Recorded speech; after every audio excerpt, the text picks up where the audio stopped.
वालेकुम। आप देख रहे हैं जेएन न्यूज और मैं हूं आपकी मेजबान सुंबल जिया। बुलेटिन का बकायदा आगाज करते हैं और शामिल करते हैं अब तक की अहम तरीन खबर शामिल करते हैं बहावलपुर से। हमारे सिटी रिपोर्टर मोहम्मद जिशान की रिपोर्ट के मुताबिक बहावलपुर फोर्टबास के रहायशी लड़की का निजी हॉस्टल से अगवा का मामला। डीपी असद सरफराज खान वाक़े का नोटिस। मुकदमा का मरकजी मुलजिम हारून गिरफ्तार। निजी हॉस्टल में रहायश पजीर लड़की चंद रोज कबल अगवा हुई, जिसका मुकदमा थाना बगदाद अल जदीद में दर्ज है। केस के मरकजी मुलजिम हारून को जदीद टेक्नोलॉजी का इस्तेमाल करते हुए गिरफ्तार किया।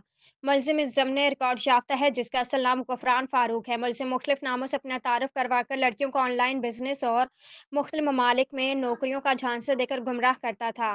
मुतासरा लड़की का मेडिकल किया जा रहा है। आमद रिपोर्ट मेडिकल एफआईआर में मजीद दफात इजाद की जाएंगी।